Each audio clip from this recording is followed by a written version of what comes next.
ನಮಸ್ಕಾರ. N K Hanumanthaiah ಅವರು ಬಗ್ಗೆ ವಿಕಿಪೀಡಿಯಾದಲ್ಲಿ ಇಲ್ಲವಾಗಿ ನಾನು ಬೇರೆ ಒಂದು ಮಾಹಿತಿಯನ್ನು ಆಧರಿಸಿ ಮಾತಾಡ್ತೀನಿ. ಆದರೆ ಇಲ್ಲಿ ಬುಕ್ ಬ್ರಹ್ಮದಲ್ಲಿ ಅವ್ರದ್ದೊಂದು ಚಿತ್ರ ಇದೆ. ಚಿತ್ರಗಳನ್ನು ನಾನು ಆಮೇಲೂ ತೋರಿಸ್ಬಹುದು.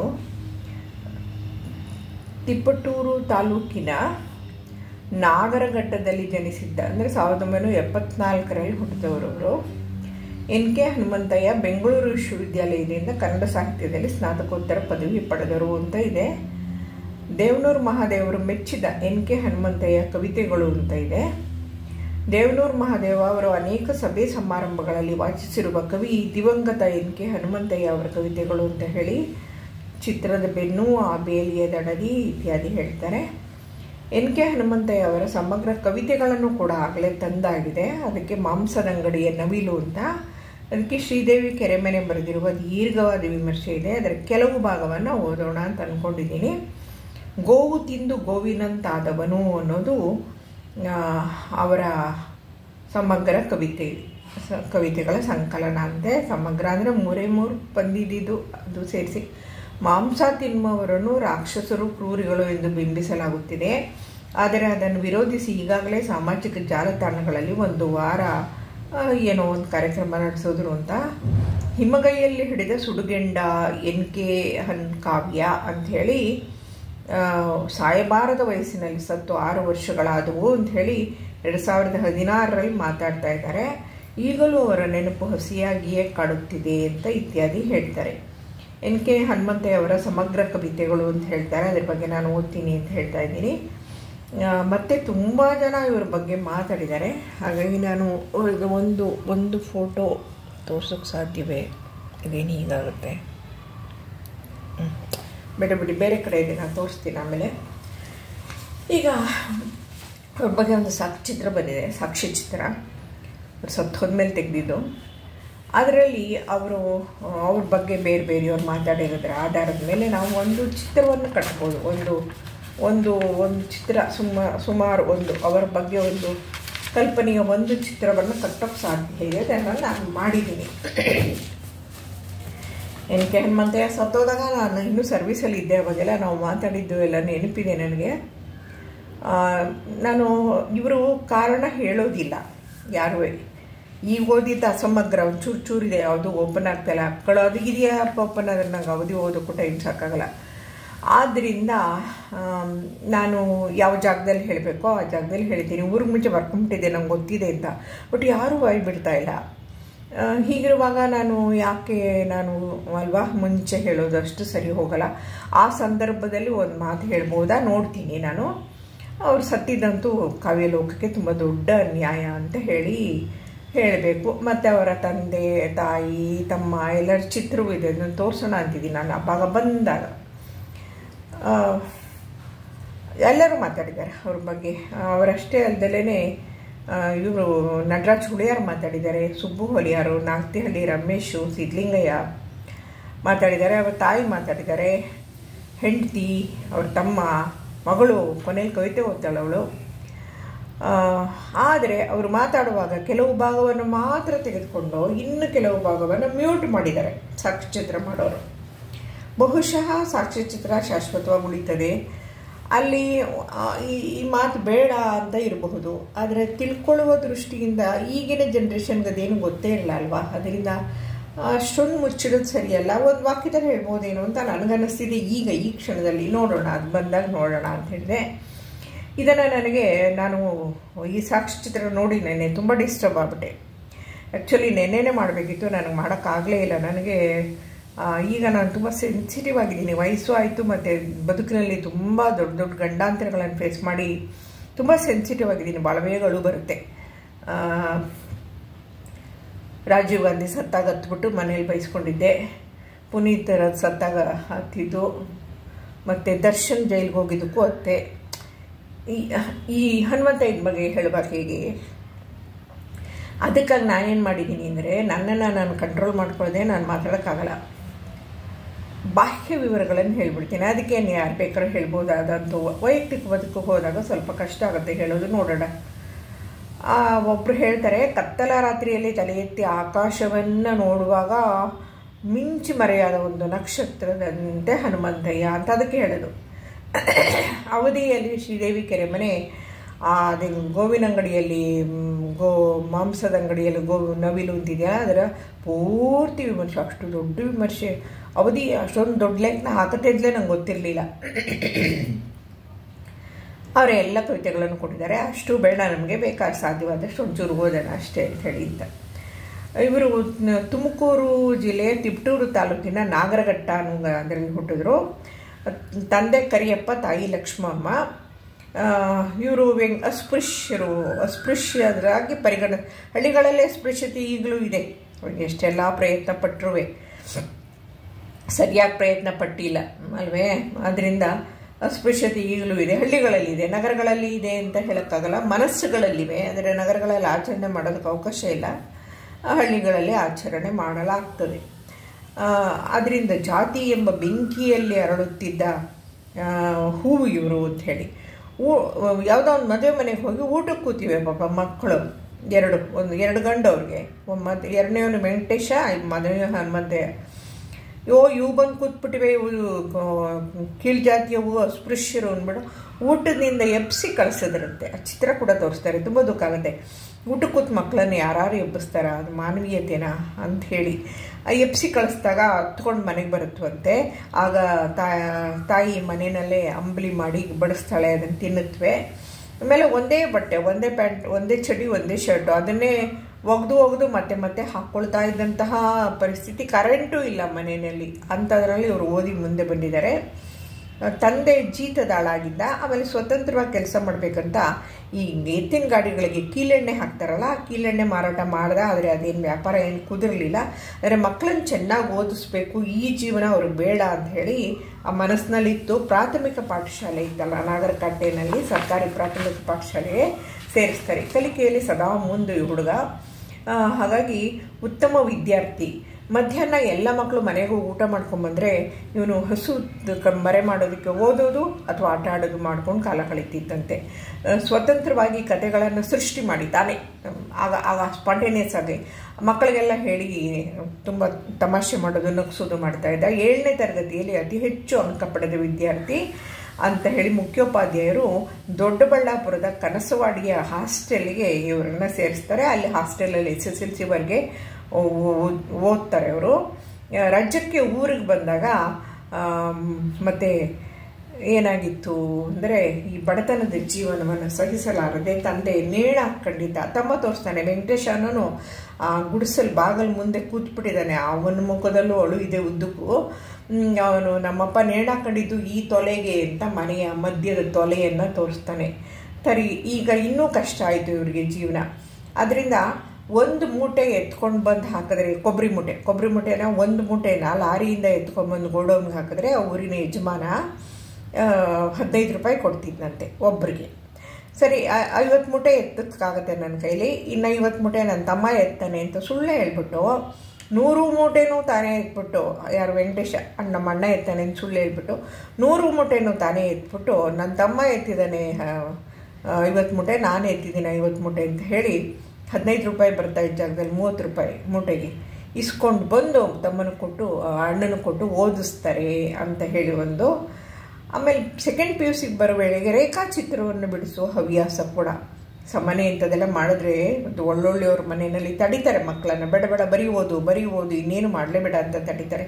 ಸಂಗೀತ, ಕಲೆ ಯಾವುದಕ್ಕೂ ಅವಕಾಶ ಕೊಡೋದಿಲ್ಲ. ಆದರೆ ಇಲ್ಲಿ ಇವ್ರ ಮನೇಲಿ ತಡೆಯೋರು ಯಾರೂ ಇರಲಿಲ್ಲ. ಸೊ ರೇಖಾಚಿತ್ರ ಬಿಡಿಸಿ ಅದರಲ್ಲೂ ಅವರು ಪರಿಶ್ರಮವನ್ನು ಸಾಧಿಸ್ತಾರೆ. ತಮ್ಮ ಕವನ ಸಂಕಲನಕ್ಕೆ ಅವರೇ ರೇಖಾಚಿತ್ರ ಬಿಡಿಸಿರೋದು ಉಂಟು, ಅದನ್ನು ತೋರಿಸಲಾಗ್ತದೆ ಮುಂದೆ. ಆಮೇಲೆ ತಿಪಟೂರಿನ ಕಲ್ಪತರು ಕಾಲೇಜಲ್ಲಿ BA ಮಾಡ್ತಾರೆ. ಅಲ್ಲಿ ಕವಿತೆ ಬರೆಯುವ ಅಭ್ಯಾಸ ಶುರುವಾಗುತ್ತೆ. ಬುದ್ಧಿವಂತ, ಆದರೆ ಅಸ್ಪೃಶ್ಯತೆಯ ಕಾಟ, ಭೀತಿಗಳನ್ನು ಎದುರಿಸುವ ಸಾಮರ್ಥ್ಯ ಸಾಹಿತ್ಯದಿಂದ ಬಂತು ಅಂತ ಹೇಳ್ತಾರೆ. ಯಾರು ಬೇರೆಯವರು, ಅವರು ಹನುಮಂತಯ್ಯ ಬದುಕಿಲ್ಲ ಮಾತಾಡೋಕ್ಕೆ, ಬೇರೆಯವರು ಸಿದ್ಧಲಿಂಗಯ್ಯ ಹೇಳ್ತಾರೆ ಸಾಹಿತ್ಯ ಅದನ್ನು ಕೊಡ್ತು ಅಂಥೇಳಿ. BAನಲ್ಲಿದ್ದಾಗ ಇದು ಇವರೆಲ್ಲ ಮೇಸ್ಟ್ರುಗಳ ಹೆಸರನ್ನು ಹೇಳ್ತೀನಿ ನಾನೀಗ.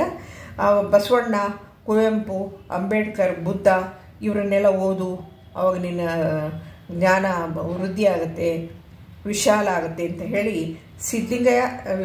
ಸಿದ್ಧಲಿಂಗಯ್ಯನವರು ದೇವನೂರು ಮಹಾದೇವ ಮತ್ತು ಬರ್ಗೂರು ರಾಮಚಂದ್ರಪ್ಪ, ಆಮೇಲೆ ಇನ್ನೊಬ್ಬರು ಎಸ್ ಸಿ ಸಿದ್ದರಾಮಯ್ಯ ಅಂತಿದ್ದಾರೆ, ಅವರೆಲ್ಲ ಹೇಳ್ತಾರೆ ಅಂತ. ಈ ಹಂತದಲ್ಲಿ ಅಂದರೆ BA ಓದುವ ಹಂತದಲ್ಲಿಯೇ ಶೈಲಜಾ ಅನ್ನುವ ಲಿಂಗಾಯತ ಹುಡುಗಿ, ನೋಡಿ ಇವರು ಅಸ್ಪೃಶ್ಯ ಅಂದರೆ ಲಿಂಗಾಯತರು ಇವ್ರಿಗಿಂತ ಮೇಲೆ ಅಂತ ಆ ಜಾತಿ ಇದರ ವ್ಯವಹಾರದಲ್ಲಿ ಲಿಂಗಾಯತ ಹುಡುಗಿ BA ಹಂತದಲ್ಲಿ ಈ ಗುಟ್ಟಾಗಿ ಅವಳನ್ನು ಇಷ್ಟಪಡ್ತಿದ್ದಾರಂತೆ. ಇವರು ಅವಳೇನು ನೋಡೋಕೆ ಅಷ್ಟೇನು ಚೆನ್ನಾಗಿಲ್ಲ, ಆ ಫೋಟೋನ ತೋರಿಸ್ತೀನಿ ನಾನು. ನನಗೆ ಆದರೆ ಪ್ರೀತಿ ಕುರುಡು ಅಂತ ಅಂದ್ಕೊಂಡು ಆ ಹುಡುಗಿನ ಇಷ್ಟಪಡ್ತೀವಿ. ಆ ಹುಡುಗಿಗೆ 2 ವರ್ಷ ಗೊತ್ತೇ ಆಗಿರಲಿಲ್ಲಂತೆ. ಆಮೇಲೆ ಲಂಕೇಶ್ ಪತ್ರಿಕೆ ಹಳೆಯ ಲಂಕೇಶ್ ಪತ್ರಿಕೆ ಕಟ್ಟುಗಳನ್ನು ತಂದು ಆ ಹುಡುಗಿಗೆ ಓದು ಅಂತ ಕೊಡ್ತಾ ಇದ್ರಂತೆ. ಆಮೇಲೆ ಬೆಳಗ್ಗೆ ಎದ್ದ ತಕ್ಷಣ ಆ ಹುಡುಗಿ ಮುಖ ನೋಡಬೇಕು, ದೇವ್ರ ಮುಖ ಅಲ್ಲ, ಆ ಹುಡುಗಿ ಮುಖ ನೋಡಬೇಕು. ಹೇಗೆ ಸಾಧ್ಯ? ಅವ್ರ ಮನೆ ಮುಂದೆ ಹೊಲ ಇತ್ತಂತೆ. ಆ ಹೊಲದಲ್ಲಿ ನಿಂತ್ಕೊಂಡ್ರೆ ಕಾಣುತ್ತೆ, ಮಲ್ಕೊಂಡ್ರೆ ಕಾಣಲ್ಲ, ಯಾರಿಗೂ ಕಾಣಲ್ಲ ಹೊಲದಲ್ಲಿ ಮಧ್ಯದಲ್ಲಿ ಮಲ್ಕೊಂಡ್ರೆ.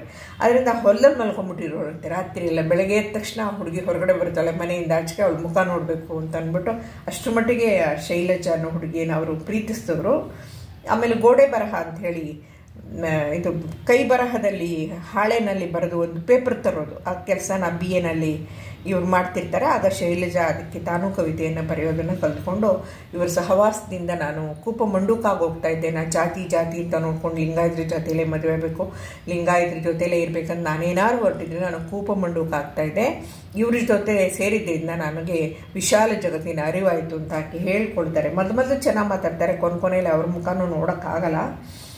ಆಮೇಲೆ BA ಆದಮೇಲೆ ತುಮಕೂರಿಗೆ ಹೋಗ್ತಾರಂತೆ ಕನ್ನಡ MA ಮಾಡೋದಕ್ಕೆ. ತುಮಕೂರು ಬೆಂಗಳೂರು ಯೂನಿವರ್ಸಿಟಿಗೆ ಸೇರಿದ್ದೆ. ತುಮಕೂರು ಯೂನಿವರ್ಸಿಟಿ ಫೋಟೋ ತೋರಿಸ್ತಿದ್ದಾಗೆ ನನಗೆ ತುಂಬ ಖುಷಿ ಆಯಿತು. ನಾನು ಹೋಗಿದ್ದೆ, ಭಾಷಣ ಮಾಡೋಕ್ಕೆ ಹೋಗಿದ್ದೆ, ಸ್ತ್ರೀವಾದದ ಬಗ್ಗೆ ಭಾಷಣ ಮಾಡಿ ಕರೆದಿದ್ರು. ಅದೇ ಕಟ್ಟಡ, ಅಲ್ಲಿ ಅವರು ಕನ್ನಡ MA ಮಾಡ್ತಾರೆ. ಶೈಲಜಾ ಇವ್ರಿಗಿಂತ ಜೂನಿಯರ್ ಆಗ್ತಾರೆ ಅಲ್ಲಿ ಯಾವುದೋ ಒಂದು ಕಾರಣಕ್ಕಾಗಿ. ಆ ಹಂತದಲ್ಲಿ ಶೈಲಜಾ ಇವ್ರ ಪ್ರೀತಿಯನ್ನು ಒಪ್ಕೊಳ್ತಾರೆ ಅಂತ. ಅಲ್ಲಿ ಕೀರಂ ಬರ್ತಾರೆ, ರಾಜಪ್ಪ ಬರ್ತಾರೆ, ಸಿದ್ದರಾಮಯ್ಯ ಬರ್ತಾರೆ ಪಾಠ ಮಾಡೋದಕ್ಕೆ. ಅಲ್ಲಿ ಬೆಂಗಳೂರು ಯೂನಿವರ್ಸಿಟಿ ಆದ್ದರಿಂದ ಇವರೆಲ್ಲ ಇಲ್ಲೂ ಇದ್ದವರು ಬೆಂಗಳೂರು ಯೂನಿವರ್ಸಿಟಿ ಇದೆ, ಅಲ್ಲಿಗೂ ಹೋಗಿ ಪಾಠ ಮಾಡ್ತಾರೆ. ಮಧ್ಯೆ ಕ್ರಾಂತಿಕಾರಿ ಚಿಂತನೆಗಳನ್ನು ಅವರು ಮಾಡ್ಕೋರು. ಹಂಪಿಗೆ ಹೋಗ್ತಾರೆ. ಆಮೇಲೆ PhD ಮಾಡ್ತೀನಿ ಅಂತ. ಅದು ಯಾಕೋ ಹಂಪಿ ಅವ್ರಿಗೆ ಇಷ್ಟ ಆಗಲ್ಲ, ನಂಗೆ ಗೊತ್ತು ಯಾಕೆ ಇಷ್ಟ ಆಗಲ್ಲ ಅಂತ. ಅಲ್ಲಿ ತುಂಬ ರಾಜಕೀಯ ಇದೆ ಹಂಪಿನಲ್ಲಿ. ಇಂಥವ್ರಿಗೆಲ್ಲ ಇಷ್ಟ ಆಗಲ್ಲ. ಹನುಮಂತಯ್ಯನಂತವ್ರಿಗೆ ಅದು ಇಷ್ಟ ಆಗಲ್ಲ. ಅಯ್ಯೋ ಹಾಗಾಗಿದ್ದಿದ್ರೆ ಅವನು ಇನ್ನೂ ಬೇಕಾಷ್ಟು ಮಾತಾಡ್ಬೋದು ಅವನ ಬಗ್ಗೆ, ಅವನು ಸಾಯ್ತಾನೆ ಇರಲಿಲ್ಲ ಅಂತ. ಅಲ್ಲಿ ಆಮೇಲೆ MA ಮುಗಿಸ್ತಾರೆ.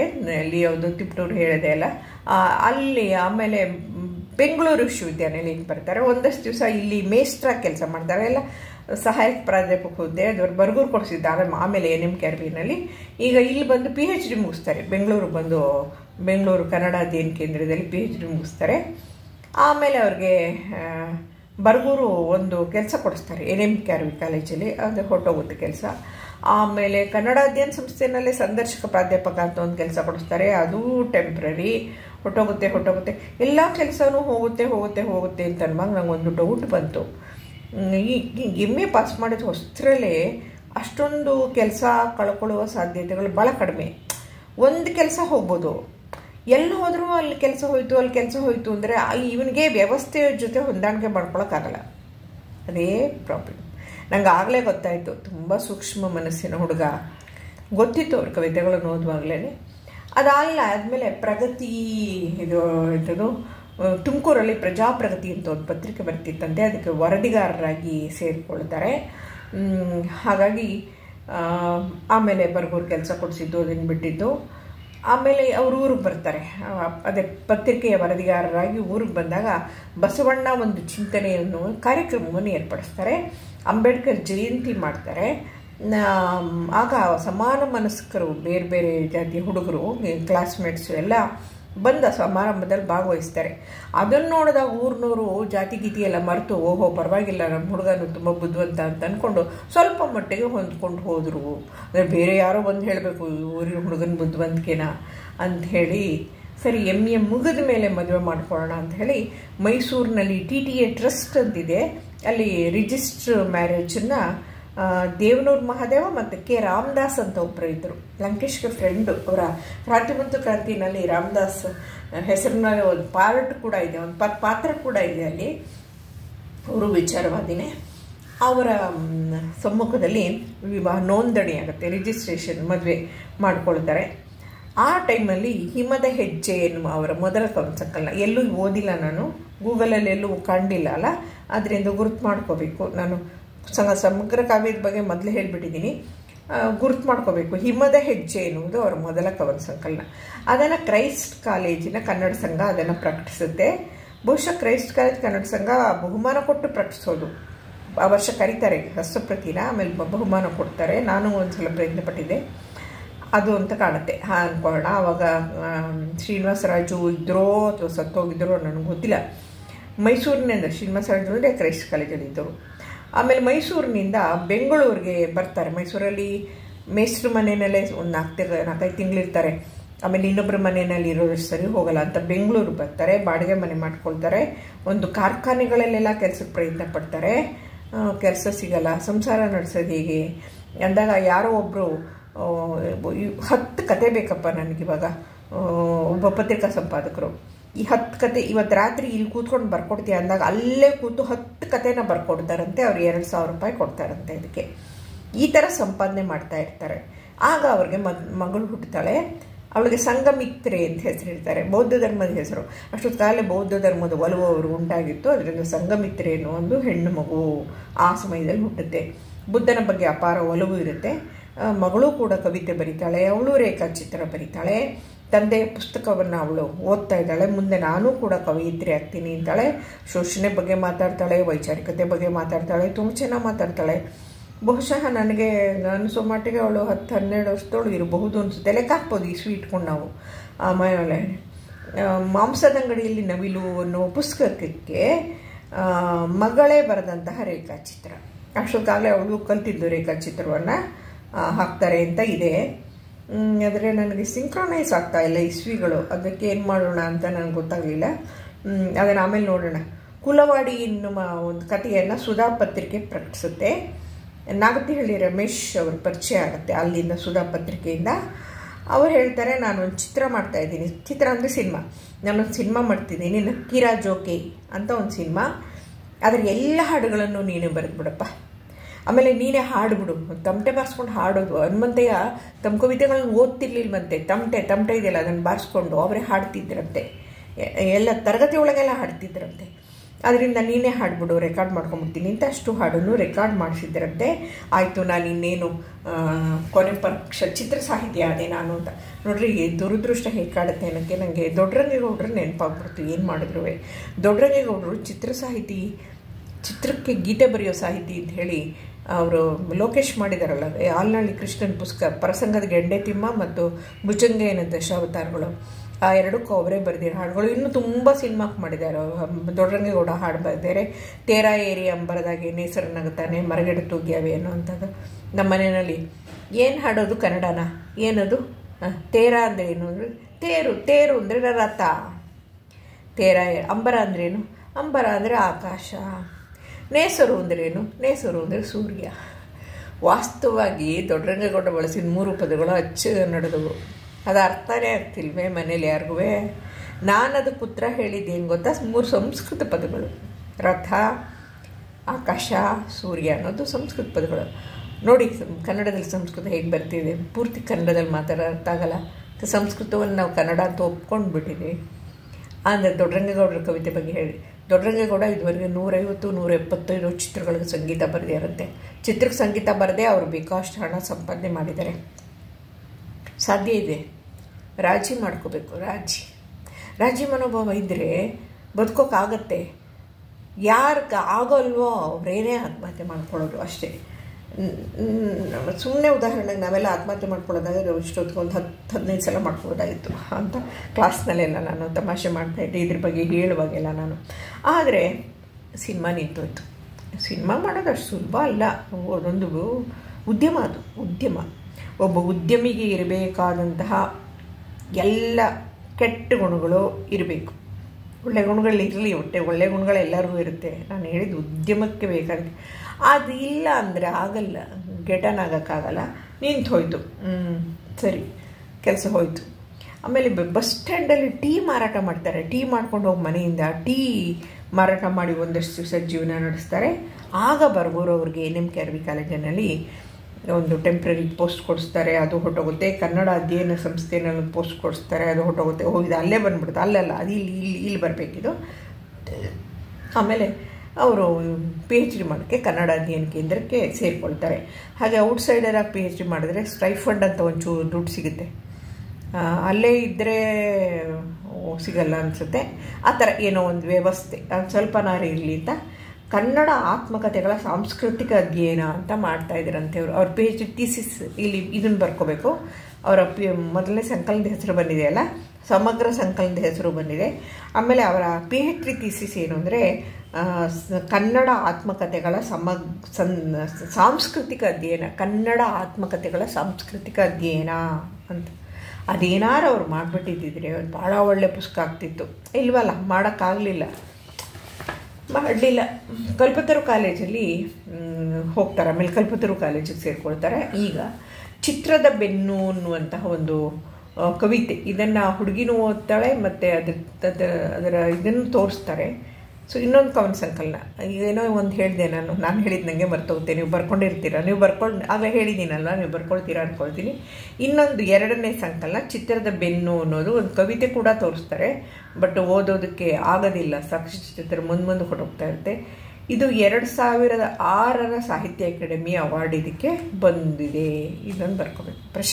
ಪ್ರಶಸ್ತಿನಲ್ಲಿ ಸಾಹಿತ್ಯ ಅಕಾಡೆಮಿ ಅವಾರ್ಡು ಯಾವುದಕ್ಕೆ ಅಂದರೆ ಅವರು 2ನೇ ಕವನ ಸಂಕಲನ ಚಿತ್ರದ ಬೆನ್ನು. ಮೊದಲನೇ ಸಂಕಲನ ಹೇಳಿದ್ದೀನಿ ನಾನು, ಕರುಳಿನ ಹಿಮದ ಹೆಜ್ಜೆ ಅಂತಿರ್ಬೇಕು ಮೊದಲನೇ ಸಂಕಲನ. ಇದು 2ನೇ ಸಂಕಲನ ಹಿಮದ ಹೆಜ್ಜೆ ಚಿತ್ರದ, ಅದನ್ನು ಇಲ್ಲೇ ಬರೆದಿದ್ದೀನಿ. ಹಿಮದ ಹೆಜ್ಜೆಗಿಂತ ಚಿತ್ರದ ಬೆನ್ನು ಇದೆಯಲ್ಲ, ಇದು ತುಂಬ ಸಂಚಲನವನ್ನು ಸೃಷ್ಟಿಸ್ತಂತೆ. ಇದನ್ನು ತುಂಬ ಜನ ದೊಡ್ಡ ದೊಡ್ಡ ಕವಿಗಳು ಓದಿ ಇವರು ತುಂಬ ಚೆನ್ನಾಗಿ ಬರೀತಾರೆ. ಇವ್ರ ಕವಿತೆಗಳೆಲ್ಲ ಒಟ್ಟಿಗೆ ಸಿಗಬೇಕು ನೋಡಿ. ಸಮಗ್ರ ಕಾವ್ಯ ಬರೆಯೋ ವಯಸ್ಸೇ ಅಲ್ಲ, 2 ಸಂಕಲನ ಬಂದಿರೋದು. ಆ 2 ಸಂಕಲನ ಆಮೇಲೆ ಬರೆದಿದ್ದು ಎಲ್ಲ ಸೇರಿಸಿ ಮಾಂಸದ ಅಂಗಡಿಯಲ್ಲಿ ನವಿಲು ಅನ್ನೋ ಪುಸ್ತಕ ತಂದೇ ಬಿಟ್ರು. ಬೇಗ ಸಾಯೋರು ಬೇಗ ಕೆಲಸ ಮಾಡ್ತಾ ಇರುತ್ತೆ. ಶಂಕರಾಚಾರ್ಯರಿಗೆ ಅಲ್ಪಾಯಸ್ಸು. ಅವ್ರಿಗೆ ಎಷ್ಟು ಬೇಗ ಓಡಾಡೋರಂತೆ ಅಂದರೆ ಭೈರಪ್ಪ ಅವರ ಆವರಣ ಇದು ಸಾರ್ಥ ಕಾದಂಬರಿಯಲ್ಲಿ ಬರೀತಾರೆ. ನಾಳೆನೇ ಮುಗಿದೋಗುತ್ತೆ ಪ್ರಪಂಚ, ಇವತ್ತು ಮಾಡಿಬಿಡ್ಬೇಕು ಅನ್ನೋ ಥರ ಓಡಾಡೋರಂತೆ. ಯಾಕೆಂದರೆ ಗೊತ್ತಿತ್ತು ಆಯಸ್ಸು ಕಮ್ಮಿ. ವಿವೇಕಾನಂದರಿಗೆ ಆಯಸ್ಸು ಕಮ್ಮಿ. ಆಮೇಲೆ ನಂದಳಿಕೆ ಲಕ್ಷ್ಮೀನಾರಾಯಣಪ್ಪ ಮುದ್ದಣ ಎಷ್ಟು ಬೇಗ ಬರೆದ ನೋಡಿ ಇವನು, ಅವನಿಗೂ ಆಯಸ್ಸು ಕಮ್ಮಿ, ಇವನಿಗೂ ಆಯಸ್ಸು ಕಮ್ಮಿ. ಅದಕ್ಕೆ ಇಷ್ಟು ಬೇಗ ಸಮಗ್ರ ತಂದ್ಬಿಟ್ಟ. ಆ ಪುಸ್ತಕ ಚಿತ್ರ ಎಲ್ಲ ಇದೆ, ಅಲ್ಲಿ ತೋರಿಸೋಣ. ಆಮೇಲೆ ತಿಪ್ಟೂರು ನಲ್ಲಿ 6 ವರ್ಷ ಕೆಲಸ ಮಾಡಿದ್ದಾರೆ. ಮಗಳು ದೊಡ್ಡೋಳು ಆಗಿದ್ದಾಳೆ. ಹಾಗಾದರೆ ಅದೇ ಮಗಳು ದೊಡ್ಡೋಳದೆ. ನನಗೆ ಕನ್ಫ್ಯೂಸ್ ಆಯಿತು, ಮಗು ಹುಟ್ಟಿದ ತಕ್ಷಣ ಅವರು ಹೋದ್ರಾ? ಇಲ್ಲ, ತಿಪ್ಟೂರಲ್ಲಿ 6 ವರ್ಷ ಕೆಲಸ ಮಾಡಿದ್ಮೇಲೆ ಹೊನ್ನಾವರ ಕಾಲೇಜ್ಗೆ ಸೇರಿಕೊಂಡಿರುತ್ತೆ. ನಾನು ಇಲ್ಲೇ ನನಗೆ ಪ್ರಶ್ನೆ ಹೇಳೋದು, ತಿಪ್ಟೂರು ಕಾಲೇಜ್ ಯಾಕೆ ಬಿಟ್ಟರು? ತಿಪ್ಟೂರು ಕಾಲೇಜ್ ಅದು ಯಾವುದೋ ಮುಚ್ಕೊಂತಪ್ಪ ಪಾರ್ಟ್ ಟೈಮು. ತಿಪ್ಟೂರು ಕಾಲೇಜ್ ಯಾಕೆಬಿಟ್ರು? ಅದಕ್ಕೇ ರಾಜಿ ಮಾಡ್ಕೊಳ್ಳೋ ಮನೋಭಾವ ಇಲ್ಲ ಅಂತಂದರೆ ಏನಾಗುತ್ತೆ ಅಂತ ಅನ್ನೋದಕ್ಕೆ ನಾನು ಈಗ ತಾನೇ ಹೇಳಿದೆ. ಇನ್ನೂ ಒಂದು ಉದಾಹರಣೆ ಕೊಟ್ಟೆ. 6 ವರ್ಷ ಕೆಲಸ ಮಾಡಿದ್ಮೇಲೆ ಹೊನ್ನಾವರದ ಕಾಲೇಜ್ಗೆ ಹೋಗ್ಬೇಕಾಗಿ ಬಂತಂತೆ. ಆಗ ಅಲ್ಲಿ 7 ತಿಂಗಳಿದ್ದಿರುತ್ತೆ ಹೊನ್ನಾವರದ ಕಾಲೇಜಲ್ಲಿ. ಹೆಂಡತಿಗೆ ತಕ್ಷಣ ಹೋಗೋಕ್ಕಲ್ಲ, ಯಾಕೆಂದರೆ ಆಕೆ ಕೂಡ ಹೈಸ್ಕೂಲ್ ಟೀಚರು, ಅವರು MA ಮಾಡಿದ್ದಾರೆ. ಅವ್ರು ಹೈಸ್ಕೂಲ್ ಟೀಚರ್ ಆಗಿರೋದ್ರಿಂದ ಹಾಗೆ ನಡುಮಧ್ಯದಲ್ಲಿ ಬಿಟ್ಟು ಹೋಗೋಕ್ಕಾಗಲ್ಲ. ನೀನು ಹೋಗಿರು, ನಾನು ಮುಂದಿನ ವರ್ಷದಕ್ಕೆ ಹೊತ್ತಿಗೆ ಟ್ರಾನ್ಸ್ಫರ್ ಮಾಡಿಸ್ಕೊಂಡು ಅಥವಾ ಬೇರೆ ಕೆಲಸ ಹುಡ್ಕೊಂಡು ಏನಾದ್ರು ಮಾಡಬೇಕಲ್ವಾ. ಬಡತನನೇ ಅಂತೆ, ಆಗಲೂ ತುಂಬ ಬಡತನ ಇತ್ತಂತೆ. ನಾನು ಬರ್ತೀನಿ, ನೀನು ಹೋಗಿರು ಅಂತಂದರಂತೆ ಹೆಂಡತಿ ಶೈಲಜಾ. ಅಲ್ಲಿಂದ ಮುಂದಕ್ಕೆ ಅವ್ರು ಹೇಳ್ತಾರೆ, ಶೈಲಜಾ ಹೇಳ್ತಾರೆ, ಶೈಲಜಾ ಅವ್ರ ಮಾತನ್ನು ನಾನು ಹೇಳ್ತೀನಿ. ನಾನು ಹೋದ್ಮೇಲೆ ಅವನು ಬದಲಾಗಿದ್ದಾನೆ ಅಂತ ನನಗೆ ಅನ್ನಿಸ್ತು. ನೋಡೋಣ, ಒಂದು 3-4 ತಿಂಗಳು ಸರಿ ಹೋಗಬಹುದು ಅಂದ್ಕೊಂಡಿದ್ದೆ. ಡಿಸೆಂಬರ್ ಹೊತ್ತಿಗೆ ಇಲ್ಲ, ಅವನು ಇನ್ನು ಸರಿ ಹೋಗೋದ ರೀತಿಯಲ್ಲಿ ಆಗಿದ್ದಾನೆ ಅಂತ ಹೇಳಿ ಅನ್ನಿಸ್ತು. ವಿಷಯ ನನಗೆ ಗೊತ್ತಾಗೋಗ್ಬಿಟ್ಟಿದೆ, ನಾನು ಬೇಜಾರು ಮಾಡ್ಕೊಂಡ್ಬಿಟ್ಟಿದ್ದೀನಿ ಅಂತ ಅವನೇ ಕಲ್ಪನೆ ಮಾಡ್ಕೊಂಡು ಅವನೇ ಎಲ್ಲ ಕಡೆ ಸುದ್ದಿ ಹರಡೆ ಅನಾಹುತ ಮಾಡ್ಕೊಂಡ್ಬಿಟ್ಟ ಅಂತಾರೆ. ಹೀಗಂದರೆ ಏನು ನನ್ನಂಥ ವಿಷಯ ಗೊತ್ತಿರೋರು ಗೊತ್ತು ಬಿಡಿ. ಆದರೆ ಹೊಸದಾಗಿ ಈಗ ಯಂಗ್ ಜನ್ರೇಷನ್ ಬರುತ್ತಲ್ಲ, ಅವ್ರಿಗೆ ಹೀಗೆ ಮಾತಾಡಿದ್ರೆ ಸಾಕ್ಷಿ ನೋಡಿದ್ರೆ ಹೀಗೆ ಮಾತಾಡಿದ್ರೆ ಏನು ಅರ್ಥ ಆಗಬೇಕು ಅಂದರೆ, ಇಲ್ಲಿ ಹೊನ್ನಾವರ ಕಾಲೇಜ್ಗೆ ಹೋಗ್ತಿದ್ದ ಹಾಗೆ ಈತ ಕವಿ ಅಲ್ವೇ, ಕವಿಗಳನ್ನು ಮೆಚ್ಕೊಳ್ಳೋ ಎಷ್ಟು ಜನ ಹುಡುಗಿರು ಹಿಂದೆ ಬೀಳೋರು, ಸಿನಿಮಾ ನಟರು ಹಿಂದೆ ಬೀಳೋರು, ರಾಜೇಶ್ ಖನ್ನಂಗೆ ಮದುವೆ ಆದಾಗ ಅದೆಷ್ಟು ಜನ ಹುಡುಗಿರ ಆತ್ಮಹತ್ಯೆ ಮಾಡ್ಕೊಂಡಿರುತ್ತೆ ಗೊತ್ತಾ? ರಾಜೇಶ್ ಖನ್ನಂಗೆ ಲವ್ ಮಾಡಿದ್ದೀವಿ ಅಂದ್ಬಿಟ್ಟು. ಆಮೇಲೆ ಗುಡ್ಡಿ ಅಂತ ಒಂದು ಸಿನಿಮಾ ಬಂತು, ಧರ್ಮೇಂದ್ರನ ಲವ್ ಮಾಡಿದ್ದೀನಿ ನಾನು, ಅವನ್ನೇ ಮದುವೆ ಆಗ್ತೀನಿ, ಅವ್ನ ಹೆಂಡತಿ ಮಕ್ಕಳು ಇದ್ದರೂ ಪರವಾಗಿಲ್ಲ ಅಂತನ್ನುವ ಹುಡುಗಿಯ ಕತೆ ಜಯಭದ್ರಿ ಮಾಡಿದ್ದಾರೆ. ಇದೆಲ್ಲ ಇರುತ್ತೆ. ಅಲ್ಲಿ ಹೊನ್ನಾವರದಲ್ಲಿ ಒಬ್ಬ ಹುಡುಗಿ ಗಂಟು ಬಿದ್ದಿದ್ದಾಳೆ, ಅವನಿಗೆ ಆ ಹುಡುಗಿನ ಪ್ರೀತಿಸ್ಬಿಟ್ಟಿದ್ದಾರೆ. ಗಿಲ್ಟ್ ಕಾಡಿದೆ. ಮೊದಲನೇ ಹುಡುಗಿನೂ ಪ್ರೀತಿಸೋ ಮದುವೆ ಆಗಿತ್ತಾನೆ ಸರಿ. ಅಲ್ಲಿ ಯಾವಳೋ ಹುಡುಗಿ ಗಂಟು ಬಿದ್ಲು ಅಂದರೆ ಇನ್ನು ಆ ಹುಡುಗಿ ಆತ್ಮಹತ್ಯೆ ಮಾಡ್ಕೋಬೇಕಾಗಿತ್ತು ನ್ಯಾಯವಾಗಿ. ಸಿಗಲಿಲ್ವಲ್ಲ ನಾನು ಪ್ರೀತಿಸ್ದವನು ಅಂತ. ಅಯ್ಯೋ ಪ್ರೀತಿಸ್ತಾಳೆ, ಅತ್ಲ ಹೋಗ್ತಾಳೆ, ಅತ್ಲಾಗ ಇನ್ಯಾವನ್ನಾರು ಮದುವೆ ಮಾಡ್ಕೊಳ್ತಾಳೆ. ಆಮೇಲೆ ಇನ್ಯಾವಳು ಬರ್ತಾಳೆ. ನಮ್ಮ ಯೂನಿವರ್ಸಿಟಿ ಮೇಸ್ಟ್ರುಗಳೆಲ್ಲ 2-3 ಸಂಬಂಧಗಳನ್ನು ನಾನು ಅದೇ ಹೇಳಿದೆ, ನಾನು ಮಾತಾಡೋದು ಭಯ, ನಾನು ಏನೇನೋ ಮಾತಾಡ್ಬಿಡ್ತೀನಿ, ನನಗೆ ಭಯ ಅಂತ ಅಂದ್ಕೊಂಡು ಇಷ್ಟು ಸಣ್ಣ ವಿಷಯಕ್ಕೆ ಅವನು ಆತ್ಮಹತ್ಯೆ ಮಾಡಿಕೊಂಡ ಅಂತ ಗೊತ್ತಾದಾಗ ಮನೆಯವ್ರಿಗೆ ಎಷ್ಟು ಬೇಜಾರಾಗಿರ್ಬೇಕಲ್ಲ. ಪ್ರೀತಿಸಿ ಒಬ್ಬ ಹುಡುಗಿನ ಮದುವೆ ಆಗಿದ್ದಾನೆ, ಅವಳಿಗೊಬ್ಬ ಮಗಳಾಗಿದ್ದಾಳೆ. ಮತ್ತು ಮಗಳಾಗಿರುವಾಗ ಇವರು ಈ ಥರ ಮಾಡ್ಕೊಳ್ಳೋದು ಎಷ್ಟು ಮಟ್ಟಿಗೆ ಸರಿ ಅಂತನ್ನುವ ವಿಷಯ ಬರುತ್ತೆ. ನಾನು ಫೋಟೋ ಹುಡುಕ್ತಾ ಇದ್ದೆ, ಸಿಕ್ತು. ಆಮೇಲೆ ನಾನು ಅವಧಿಗೆ ಹೋಗೋಣವಾ, ಅವಧಿಗೆ ತುಂಬ ಇದೆ ಅವ್ರ ಫೋಟೋ ನಾನು ತೋರಿಸೋಣ ಅಂತ ಹೋದೆ, ಯಾಕೋ ಬರಲಿಲ್ಲ. ಇಲ್ಲಿ ತೋರ್ಸೋಕ್ಕೆ ಹೋದರೆ ಏನಾಗುತ್ತೋ ಗೊತ್ತಿಲ್ಲ. ಇದು ಯೂಟ್ಯೂಬ್ ಅವ್ರದ್ದು, ಹೀಗೆ ತೋರಿಸ್ತೀನಿ. ದೀಪದ ಬೆಳಕು ಬೀಳ್ತೆ. ಯೂಟ್ಯೂಬ್ ಅದರಿಂದ ಆ ಥರ ಬರುತ್ತೆ, ಅದು ಮೂವ್ ಆಗಲಿ ಮುಂದಕ್ಕೆ ಅಂತ. ಯೂಟ್ಯೂಬಲ್ಲಿ ಫೋಟೋ ಹೀಗಿದೆ. ಮತ್ತು ಅವರ ಹೆಂಡತಿಗೆ ಸ್ಲ್ಯಾಂಡಾಗಿ ಇಟ್ಕೋಬೇಕು ನೋಡಿ. ಈಕೆ ಮಾತಾಡ್ತಾ ಇದ್ದಾರೆ ಶೈಲಜಾ ಅಂಥೇಳಿ. ಆ ಥರ ಬಂದರೆ ಹೆಂಗಾಗಲ್ಲ. ಯೂಟ್ಯೂಬ್ಗೆ ಹೋದರೆ ಸಿಗುತ್ತೆ ಇವ್ರದ್ದು. ಹನುಮಂತಯ್ಯ ಅಂತ ಟೈಪ್ ಮಾಡಿ ಯೂಟ್ಯೂಬಲ್ಲಿ ಸಿಗುತ್ತೆ. ಅವ್ರ ತಾಯಿ ಪಾಪ ಕಣ್ಣಿಂದ ನೀರು ಸುರಿತಾ ಇತ್ತು ಅವ್ರ ತಾಯಿಗೆ. ನಾನು ಇರಲಿ ಅಂತ ತಗೊಂಡೆ, ಎಲ್ಲನೂ ಝೂಮ್ ಮಾಡಿ ತಗೊಂಡೆ. ಆದರೆ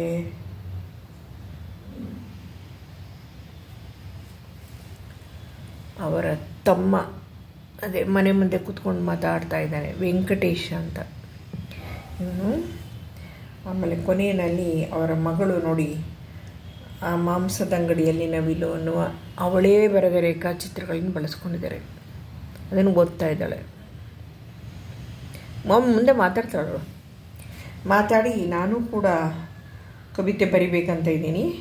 ನಾನು ಕವಿತೆ ಬರಿಬೇಕು ಅಂತ ಹೇಳಿ ನಮ್ಮ ತಂದೆಗೆ ಆಸೆ ಇತ್ತು. ಸೊ ಕವಿತೆ ಬರೆಯೋದಕ್ಕೆ ಅವರು ತುಂಬ ಪ್ರೋತ್ಸಾಹ ಕೊಡ್ತಾಯಿದ್ರು.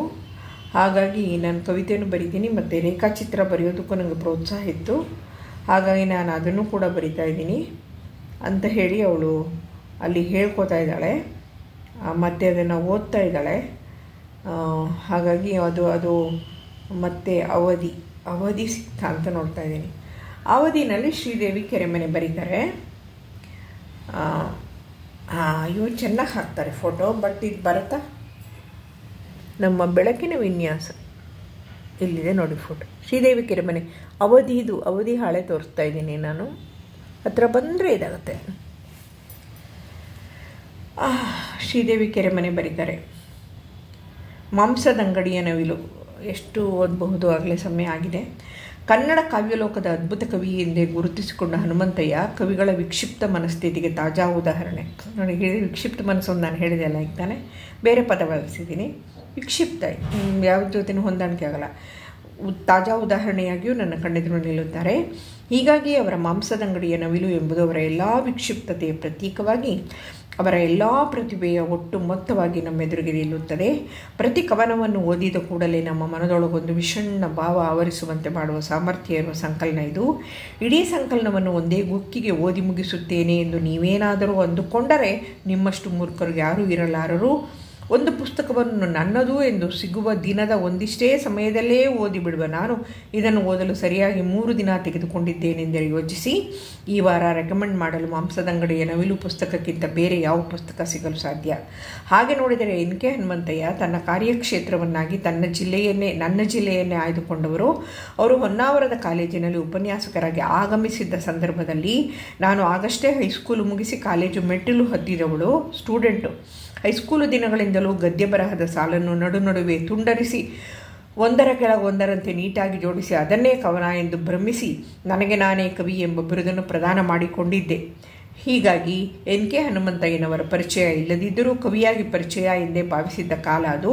ಹಠಾತ್ತಾಗಿ ಕವಿ NK ಹನುಮಂತಯ್ಯ ಸಾವಿಗೆ ಶರಣು ಎಂಬಂತಹ ವಾಕ್ಯವನ್ನು ಪೇಪರ್ನಲ್ಲಿ ನೋಡಿದಾಗ ಅದೆಷ್ಟೋ ದಿನಗಳ ಕಾಲ ಕವಿಗಳಿಗಿದು ಕಾಲವಲ್ಲ ಎಂದು ನನಗೆ ನಾನೇ ಹೇಳಿಕೊಳ್ಳುತ್ತಾ ಸತ್ಯವಂತರಿಗಿದು ಕಾಲವಲ್ಲ ಅಂತ ಪುರಂದರದಾಸರ ಕೀರ್ತನೆ ಇದೆ. ಆ ಥರ ತುಂಬ ಜನ ಇದೆ ಪದನ್ನು ಬಳಸಿದ್ದಾರೆ. ಎಲ್ಲ ಕವಿಗಳು ಒಂದಲ್ಲ ಒಂದು ದಿನ ಆತ್ಮಹತ್ಯೆ ಮಾಡಿಕೊಳ್ಳುತ್ತಾರೆ ಎಂದು ಅತೀವ ಬೇಸರದಲ್ಲಿ ಹನಿಗಣ್ಣಾಗಿ ಹೇಳುತ್ತಾ ನನ್ನ ಜೊತೆಗಿರುತ್ತಿದ್ದ ಸ್ನೇಹಿತೆಯರ ಕರುಣೆಗೆ ಪಾತ್ರವಾಗುವಂತೆ ನಟಿಸುತ್ತಿದ್ದೆ. ಇದಷ್ಟೇ ನನಗೂ ಹನುಮಂತಯ್ಯನವರಿಗೂ ಇದ್ದ ನಂಟು. ಆದರೆ ಅದಾಗಿ ದಶಕಗಳ ನಂತರ NK ಹನುಮಂತಯ್ಯ ನಿಧಾನವಾಗಿ ಎದೆಗಿಳಿಯತೊಡಗಿದರು. ಅದು ಹಿರಿಯ ಪತ್ರಕರ್ತ ಉಗಮ ಶ್ರೀನಿವಾಸರ ಮುಖಾಂತರ. ಮಾತಿಗೆ ಮುನ್ನ ಹನುಮಂತಯ್ಯನವರ ಪ್ರಸ್ತಾಪ ಮಾಡದೆ ಅಥವಾ ಮಾತು ಮುಗಿಸುವ ಮುನ್ನ ಅವರನ್ನೊಮ್ಮೆ ನೆನಪಿಸಿಕೊಳ್ಳದೆ ಉಗಮ ಶ್ರೀನಿವಾಸ ಮಾತನಾಡಿದ್ದು ನನಗೆ ನೆನಪಿಗೇ ಬರುವುದಿಲ್ಲ. ಅವರ ಪ್ರಸ್ತಾಪ ಬಂದಾಗಲೆಲ್ಲ ಉಗಮ ಶ್ರೀನಿವಾಸರು ನಿನಗೆ ಗೊತ್ತಿಲ್ಲ ಕಣಮ್ಮ, ಆತ ಬದುಕಿದ್ದರೆ ಎಷ್ಟೊತ್ತಿಗೆ ಜ್ಞಾನಪೀಠ ಅವಾರ್ಡ್ ಆಗ್ತಿತ್ತು ಎಂದು ನಿಡುಸುವುದು ಹೇಳದೆ ಮಾತಿಗೆ ಪೂರ್ಣ ವಿರಾಮ ಹೇಳಿದ್ದೇ ಇಲ್ಲ. ಹಾಗೆಂದೇ ನನಗೆ NK ಹನುಮಂತಯ್ಯನವರನ್ನು ಓದಲೇಬೇಕು ಎಂದು ತೀವ್ರವಾಗಿ ಅನ್ನಿಸಿದ್ದು ಅಂತ ಹೇಳಿ ಮಾಂಸದಂಗಡಿಯ ನವಿಲು ಪುಸ್ತಕದ ಇನ್ನೆಷ್ಟು ತಿರುಗಿಸ್ಲಪ್ಪ ನಾನು ಈ ಥರ ಇಟ್ಕೊಂಡು ನೋಡ್ಬೇಕು. ನಾವು ಇದನ್ನು ಮಾಂಸದಂಗಡಿಯ ನವಿಲು ಬೇರೆ ಯಾವ ಥರನೂ ಕಾಣಿಸ್ತಾನೆ ಇಲ್ಲಲ್ಲ ಇದು.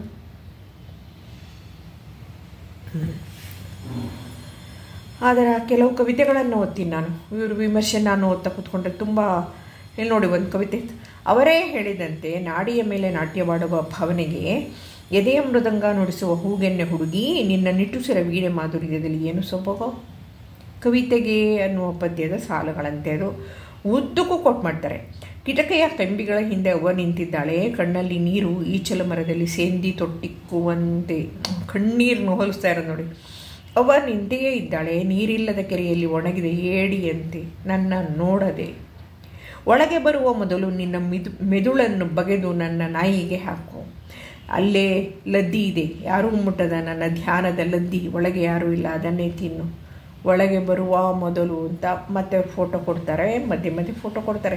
ಈಗ ಎಲ್ಲಿಂದಲೋ ತೇಲಿ ಬರುತ್ತಿವೆ ದೀಪಗಳಂತೆ ಕೊಳೆತ ಮೊಲೆಗಳು, ಒಡೆದ ಕೊರಳುಗಳು, ಸುಟ್ಟ ಕಣ್ಣುಗಳು, ಕೇಸರು ಬಿಳಿ ಹಸಿರು ಕತ್ತರಿಸಿದ ಮರ್ಮಾಂಗಗಳು ಅಂಥೇಳಿ ಸೂರ್ಯ ಭೂಮಿಯ ದಾರಿ ಎನ್ನುವ ಸಂಕಲನದ ಸಾಲುಗಳು.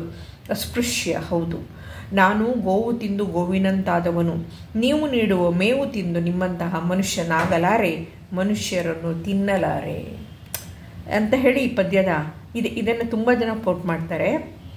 ಗೋವು ತಿಂದು ಗೋವಿನಂತಾಗೋ, ಮನುಷ್ಯನನ್ನು ತಿಂದು ಮನುಷ್ಯನಂತಾಗುವುದ. ಈ ಕರಿಯ ಬೆನ್ನಲ್ಲಿ ಹಗಲಿರುಳು ತಣ್ಣಗೆ ಕೊರೆದಂತಾಗುತ್ತದೆ. ಮಣ್ಣ ಹಾವುಗಳೆಲ್ಲ ಇಲ್ಲಿ ಮಲಗಿರಬಹುದೇ, ನನ್ನದೇ ಹೆಣ ಪ್ರತಿಕ್ಷಣ ಕೊಳೆಯುತ್ತಿರಬಹುದೇ. ಕವಿ ಮಾತು. ಇದನ್ನು ನಾನು ದಲಿತ ಕಾವ್ಯ ಅಂತಲೂ ಕರೆಯೋಕ್ಕಾಗಲ್ಲ. ನವ್ಯೋತ್ತರ ಅಂತ ಕರಿಬಹುದಾ? ಇಲ್ಲ ಅನಿಸುತ್ತೆ. ಅಲ್ಲಿಂದನೂ ಮುಂದೆ ಹೋಗಿದ್ದಾರೆ ಇವರು. ನವ್ಯೋತ್ತರದಲ್ಲಿ ಪ್ರತಿಮೆಗಳಿವೆ, ಇಲ್ಲೂ ಪ್ರತಿಮೆಗಳಿವೆ, ಆದರೆ ಇವು ಬಹಳ ಒಂಥರ ವಿಕ್ಷಿಪ್ತ ಪ್ರತಿಮೆಗಳಿವು. ಅದರಿಂದ ಅವರ ಸಮಗ್ರ ಕಾವ್ಯದ ಕೆಲವು ಸಾಲುಗಳನ್ನು ಓದೋದಕ್ಕೆ ಸಿಗುತ್ತೆ. ಶ್ರೀದೇವಿ ಕೆರೆಮನೆ ಇನ್ನೂ ತುಂಬ ಬರೀತಾರೆ. ಅದನ್ನು ಓದೋಕ್ಕೆ ಹೋದರೆ ಒಂದು 15 ನಿಮಿಷ ಬೇಕಾಗುತ್ತೆ. ಮತ್ತು ಅವರು ಯಾರೋ ಬರೆದ ವಿಮರ್ಶೆಯ ಮಾತು ಯಾಕೆ ನಮಗೆ ಯಾಕೆ, ಪದ್ಯವನ್ನೇ ಓದಿದ್ರೆ ನಮಗೊಂದು ಕಲ್ಪನೆ ಬರುತ್ತೆ ಅಂತ ಹೇಳಿ ಅಂತ. ಸೊ ಅವರ 3 ಸಂಕಲನದ ಹೆಸರು ಹೇಳಿದ್ದೀನಿ, ಅವರ PhD ಥೀಸಿಸ್ ಹೆಸರು ಹೇಳಿದ್ದೀನಿ. ಅದಿಷ್ಟನ್ನು ಇಟ್ಕೊಂಡು ಇವ್ರ ಬಗ್ಗೆ ಮತ್ತು ಉಳಿದ ಮಾಹಿತಿಗಳು ಬಂದಿವೆ. ಒಂದು 2 ಸಲ ಕೇಳಿಸ್ಕೊಂಡ್ರೆ ನೀವು ಮಾಡ್ಕೊಳ್ಬಹುದು, ಕವರಪ್ ಮಾಡ್ಕೋಬಹುದು. ಆ್ಯಕ್ಚುಲಿ ಗೂಗಲಲ್ಲಿ ಯಾವುದರ ಹೆಸರು ಏನೂ ಸಿಗ್ತಾ ಇಲ್ಲ, ಬರೀ ವಿಮರ್ಶೆನೇ ಸಿಗ್ತಾ ಇದೆ. ಈಗ ನಾವು ನೋಡಿದ ಸಾಕ್ಷ್ಯಚಿತ್ರ. ಆ್ಯಕ್ಚುಲಿ ನಿನ್ನೆ ದಿವಸ ನನಗೆ ಪಾಠ ಮಾಡೋಕ್ಕಾಗಿಲ್ಲ, ನಾನು ತುಂಬ ಡಿಸ್ಟರ್ಬ್ ಆದೆ ಅಂತ ಹೇಳಿದೆ. ಇವತ್ತು ಇಷ್ಟರ ಮಟ್ಟಿಗೆ ನಾನು ಒಂದು ಬ್ಯಾಲೆನ್ಸ್ ಆಫ್ ಮೈಂಡ್ ಇಟ್ಕೊಂಡು ಮಾತಾಡಿದ್ರ ಬಗ್ಗೆ ನನಗೆ ಆಶ್ಚರ್ಯ ಮತ್ತು ಹೆಮ್ಮೆ ಆಗ್ತಾಯಿದೆ. ಬಹುಶಃ ಅವ್ರ ಕವಿತೆಗಳ ಕಡೆಗೆ ನಾವು ಹೋಗಿದ್ದು, ಬದುಕನ್ನು ಬಿಟ್ಟು ಕವಿತೆಗಳ ಕಡೆ ಹೋಗಿದ್ದು ಅದಕ್ಕೆ ಕಾರಣ ಅಂತ ನಾನು ಅಂದ್ಕೊಳ್ತೀನಿ. ನಮಸ್ಕಾರ.